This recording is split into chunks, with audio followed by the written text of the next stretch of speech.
पढ़ने वाले हैं एमएससी फिज़िक्स का एक टॉपिक थर्ड सेम का फेज स्पेस यूनिट फर्स्ट के लिए सॉलिड स्टेट फिज़िक्स के अंदर हम ये बात पढ़ेंगे। ठीक है, तो उसमें एक टॉपिक है फेज स्पेस। फेज स्पेस क्या बोलता है, ये हमें कोऑर्डिनेट्स के बारे में पहले तो ये इन्फॉर्मेशन देता है। ठीक है, और जो फेज स्पेस है इसको हम गामा फेजेस भी बोलते हैं।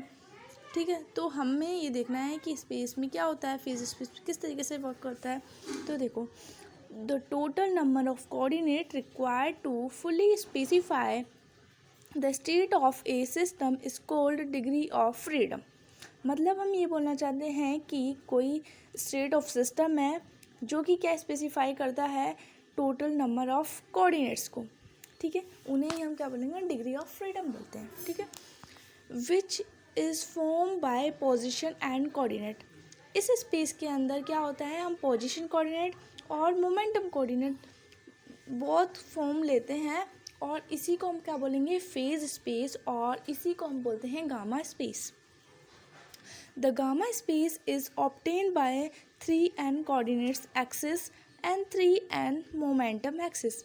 हम ये बोलना चाहते हैं कि जो गामा स्पेस है इसके अंदर ये क्या ऑब्टेन करता है, 3 नंबर ऑफ कोऑर्डिनेट। हमने बोला था कि हम पोजीशन कोऑर्डिनेट और मोमेंटम कोऑर्डिनेट बहुत लेंगे, बहुत फॉर्म्स लेंगे। तो इसमें हमने क्या करना, 3 नंबर ऑफ कोऑर्डिनेट्स तो कौन से ले लिए, फेजेस इसके पोजीशन कोऑर्डिनेट के, एंड 3 नंबर ऑफ कोऑर्डिनेट हमने ले लिए इसके मोमेंटम एक्सिस के। ठीक है, देन हमारे पास क्या हो जाएगा, 3 number of position plus 3 number of momentum is equal to 6 and 3 number of coordinates axis हो गए। ठीक है, तो यहाँ से क्या करेंगे, इन 6 नंबर ऑफ कोऑर्डिनेट्स को हम x1 x2 dot dot dot x3 and p1 p2 p3 dot dot dot p3n। जैसे कि हम बोलते हैं कि पोजीशन कोऑर्डिनेट क्या होता है, जैसे एक्सिस है एक x axis, y axis, z axis. उस तरीके से मोमेंटम एक्सिस को हम कैसे डिनोट करते हैं, px py pz।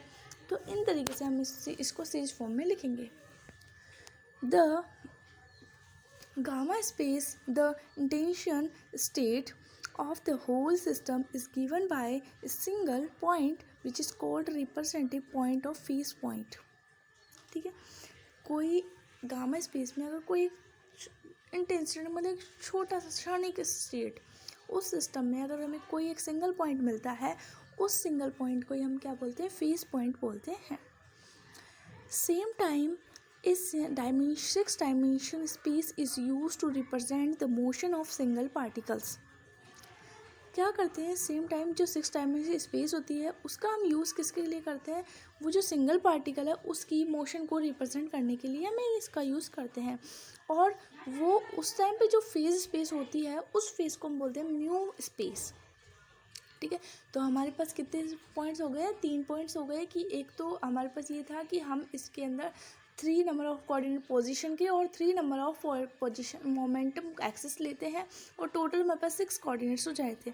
और दूसरा पॉइंट ये था कि जब कोई हमें एक इंटेंशन टाइम स्टेट पर हमें एक सिंगल पॉइंट मिलता है तो हम उसको बोलते हैं फेज पॉइंट। और थर्ड पॉइंट ये आता है हमारे पास, जब कोई 6 डायमेंशन स्पेस होती है और उसके अंदर कोई सिंगल पार्टिकल होता है, उसको हम उस सिंगल पार्टिकल को अगर हम उसकी मोशन को रिप्रेजेंट करना चाहते हैं तो उसको बोलते हैं म्यू स्पेस। आगे बात करते हैं, the total state of particle is completely specify by position and momentum coordinate.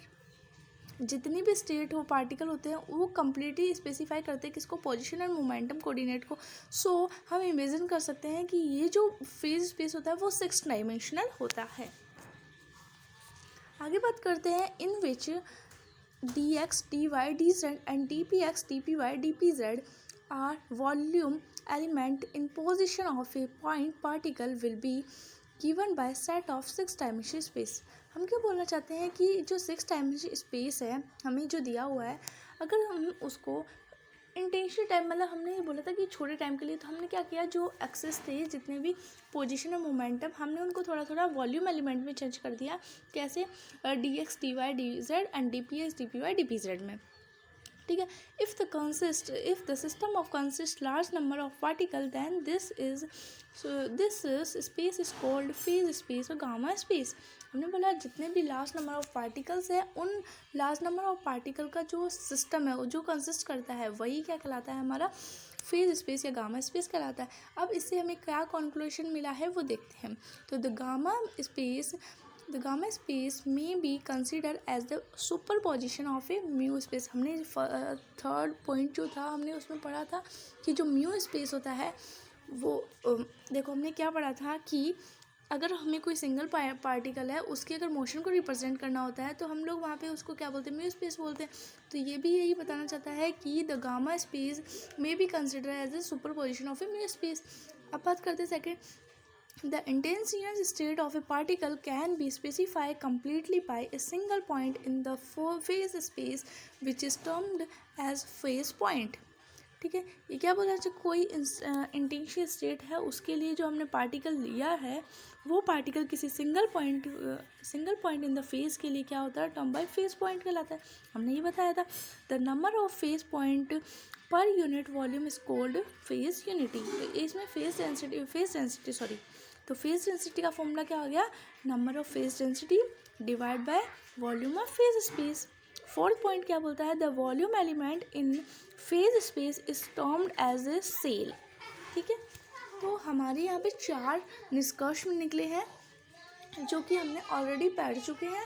तो हम इसमें क्या बोल सकते हैं कि हम यहाँ से जो म्यू स्पेस है उसको भी कंसीडर कर सकते हैं, किसी एक सिंगल पॉइंट को भी कंसीडर कर सकते हैं और किसी फेज डेंसिटी को भी कंसीडर कर सकते हैं।